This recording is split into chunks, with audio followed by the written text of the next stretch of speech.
যদি আমাদের কন্টেন্টগুলো আপনাদের ভালো লাগে তবে অবশ্যই লাইক করুন, শেয়ার করুন এবং চ্যানেলকে সাবস্ক্রাইব করুন।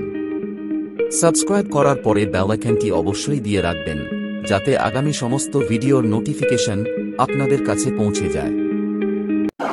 নমস্কার সবাইকে, অ্যাক্রোপলিস চ্যানেলের আরও একটি ভিডিওতে আপনাদের সবাইকে স্বাগত জানাচ্ছি। আমি তানিয়া সেনগুপ্ত, আমার সঙ্গে রয়েছেন সুমনদা, আমাদের সবার প্রিয় এবং পরিচিত শ্রী স্নেহাংশু দাশগুপ্ত। আজকের যে বিষয়টি, সেই বিষয়টি একটু ইন্টারেস্টিং। গতকালকে ছিল রবিবার, আর আমাদের বাড়িতে যখন রবিবাসরীয় আসে, আমার একটা প্রিয় কাজ হচ্ছে দীর্ঘ বছর ধরে, সেটা হচ্ছে পাত্রপাত্রীর বিজ্ঞাপন দেখা। বিভিন্ন লোকের, বিভিন্ন পরিবারের বিভিন্ন রকমের ডিম্যান্ড, কিন্তু একটি ডিম্যান্ড সবার কমন। পাত্রপক্ষের ডিম্যান্ডে মেয়েকে হতে হবে সুন্দরী, সুন্দরীর সাথে অত্যাবশ্যকীয় যে কথাটি লেখা থাকে সেটা হচ্ছে ফর্সা।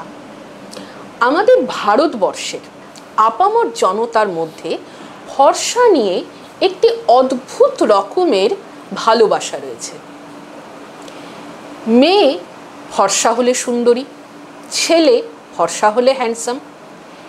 এইখানে যাদের গায়ের রং একটু শ্যামবর্ণের, তারা কোথাও না কোথাও নিজেকে একটু ডিপ্রাইভ বলে মনে করে, এবং তাদেরকে অনেক ক্ষেত্রে এটা জেনে বুঝে করাও হয়।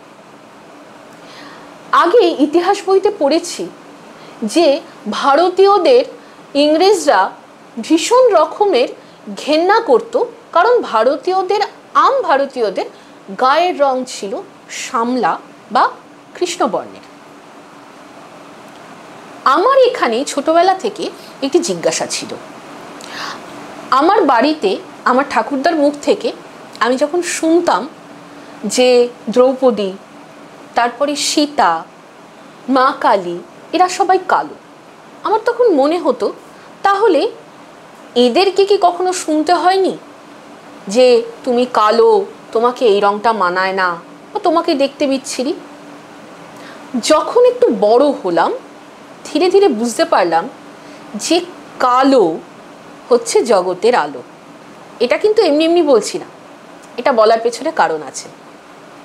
আজকের বিষয়টি হচ্ছে দুজন মহিয়সী নারী, তাদেরকে নিয়ে, দিতি আর অদিতি। যারা পুরাণ নিয়ে পড়েছেন তারা হয়তো জানবেন যে দিতি এবং অদিতি মহর্ষি কাশ্যপ, যার নামে অনেকের গোত্র রয়েছে, কাশ্যপ গোত্র। সে কাশ্যপের দুজন প্রিয় পত্নী ছিলেন। আমি আমার কল্পনায় একদিন দিতিকে এবং অদিতিকে এঁকেছিলাম।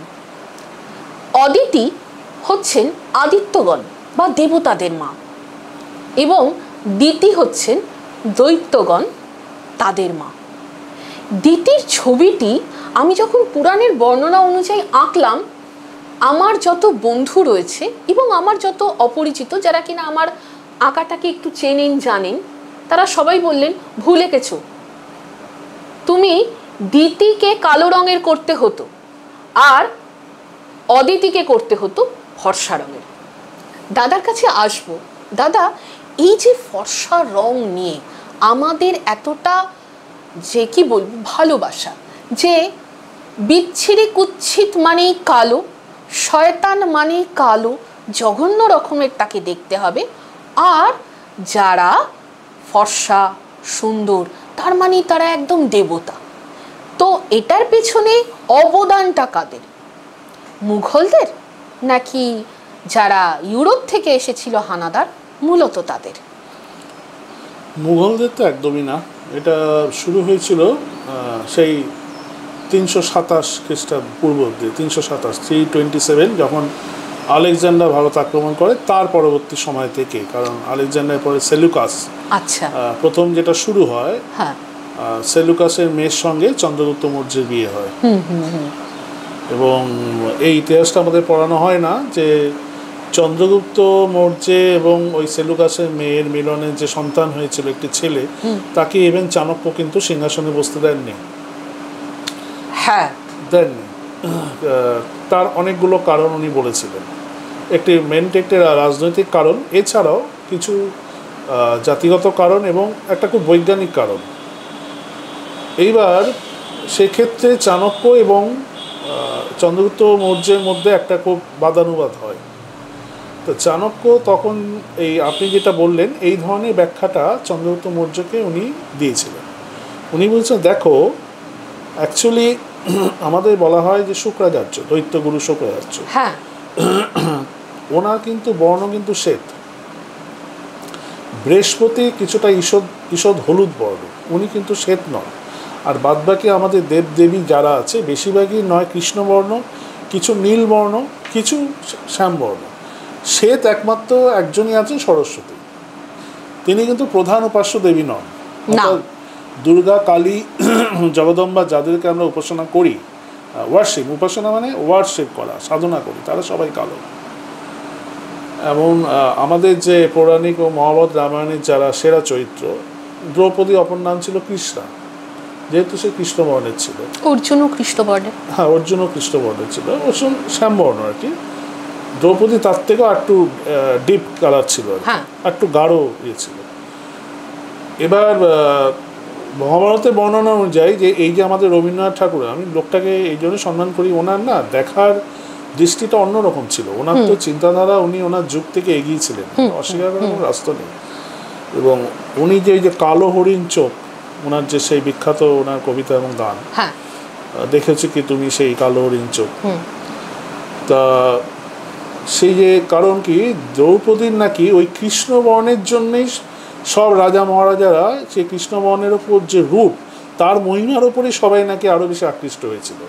তখন তো বর্ণবিদ্বেষে কনসেপ্টই ছিল না, বরং দ্রৌপদীর নাকি বর্ণের জন্যই, মানে কৃষ্ণ ঠিক না, তার সঙ্গে তামাটে, কারণ সে তো প্রচণ্ড তেজ নিয়ে, মানে একটা তামাটের ওপর তার উপর ব্ল্যাক শেড, মানে একটা তামা পুড়লে যেরকম হয়, হ্যাঁ, তার উপর কৃষ্ণ কালো, মানে একটা অদ্ভুত টোন।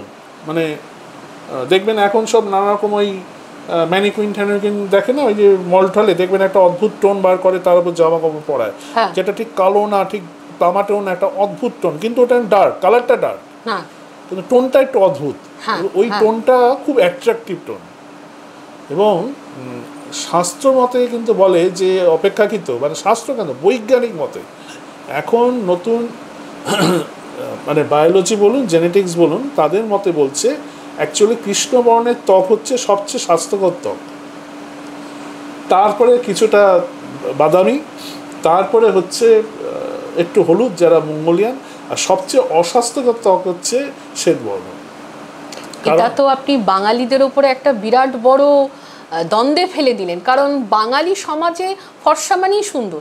আমরা ছোটবেলাতে, দাদা আপনি হয়তো মনে করতে পারেন, টিভিতে নিরুদ্দেশ সম্পর্কে যখন ঘোষণা করতো না একটা সময়তে দূরদর্শনে, দেখবেন গায়ের রং বলতো উজ্জ্বল আর গায়ের রং বলতো ময়লা। উজ্জ্বল মানে ধরে নিতে হবে ফর্সা, আর কালোকে খুব ক্যাজুয়ালি অপমান করা হতো গায়ের রং ময়লা বলে, ময়লার সাথে তুলনা করা হতো, ময়লার সাথে তুলনা করা হতো। এটা আসলে এটা আরো এর পিছনে একটা ইতিহাস আছে। ওই যে বললাম গ্রিকরা, এবার গ্রিকদের সঙ্গে ভারতীয়রা ওতপ্রোতভাবে জড়িত গেছিল। আমরা গ্রিকদের বুঝি কি, ওই আলেকজান্ডার এসছিল, সেলুকাস হলো, চন্দ্রগুপ্ত মৌর্য, ব্যাস। তারপরে শুনেছিলাম যে গুপ্ত যুগে ফাইয়েন, তার মাঝখানে প্লিনি এসছিল, রোম, কিন্তু তা না, ঘটনাটা গ্রিকদের সঙ্গে ভারতীয়দের এমন এক্সচেঞ্জ হয়েছিল যে আপনি বোধহয় কিছুদিন আগে সোশ্যাল নেটওয়ার্কে আমার একটা লেখা পড়েছেন যে আমাদের ভাষার এক্সচেঞ্জ হয়ে গেছিল। মানে গ্রিক ভাষা এবং ভারতীয় তখন প্রাকৃত ভাষা দুটো মিলে তৈরি হলো পালি ভাষা।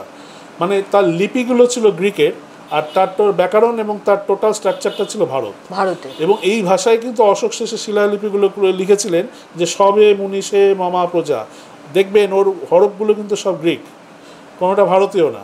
এবং এটাই ছিল ভারত বা পৃথিবীর প্রথম, বিশ্বের প্রথম আন্তর্জাতিক ভাষা, মানে মহাভারতের যুদ্ধের পরে আর কি। ওই এবং গ্রিক এবং ভারত মিলে পুরো ইউরেশিয়া, ইউরোপ এবং মিলে শাসন করতো তখন। ওদিকে গ্রিক আর গ্রিস, আর এদিকে ভারত।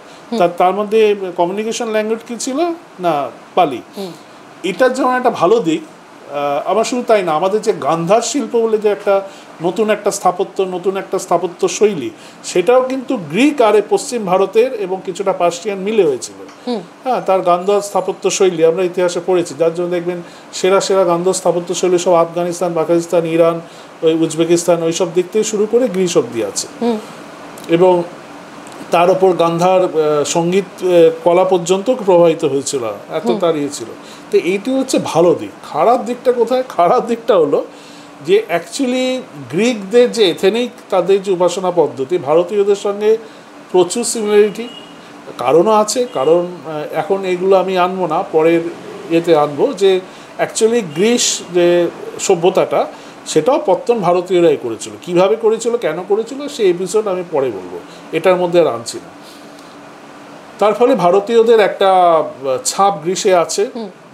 আমি এর আগে বলেছি আমাদের এই যে অ্যাক্রোপলিস চ্যানেলের নামটা দেওয়ার উদ্দেশ্য হচ্ছে, অ্যাক্রো শব্দটা এসছে আখাড়া থেকে। আমাদের যে সাধু সন্ধ্যের যে আখাড়া, এই যে 10টামি সম্প্রদায় আর 11টা 12টা মিলে আখাড়া পরিষদ, এই আখাড়া আকারা এর অপভ্রংশ হচ্ছে আকার। অর্থাৎ গ্রীষ্মে দেখবেন এই জিমনাসিয়াম আছে, ওগুলোকে অ্যাক্রো বলা হয়।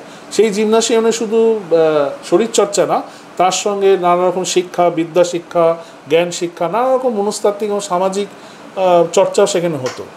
মানে ওখানে শুধু বডি বিল্ডিং না, তার সঙ্গে এইগুলো মনের, অর্থাৎ মানব সভ্যতার যে সুকোমল জিনিসগুলো আছে, মানবীয় দিক, সেগুলো নিয়ে চর্চা। শিল্প, সংস্কৃতি, সাহিত্য, মানে আমাদের যে বলতে গেলে গণতন্ত্রের প্রবক্তা প্রথম অফিসিয়াল এস্টাবলিশড, অর্থাৎ আমাদের সক্রেটিস, তিনি কিন্তু ওই অ্যাক্রোতে বসে বসেই এই ওনার যে শিষ্য যারা ছিলেন, প্লেটো, অ্যারিস্টটল, এদেরকে উনি ওনার যে দর্শন ওইসব কিন্তু ওই অ্যাক্রোপলিসে বসে বসে উনি করেছেন, মানে অ্যাক্রো বা অ্যাক্রোপলিস।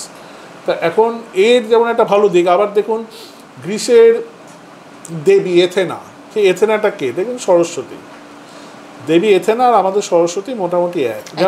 যেমন আমাদের বলি আমরা সৌন্দর্য ও সমৃদ্ধির দেবী আমাদের হচ্ছে লক্ষ্মী, ওদের সৌন্দর্য সমৃদ্ধির দেবী হচ্ছে আফ্রেদিতে।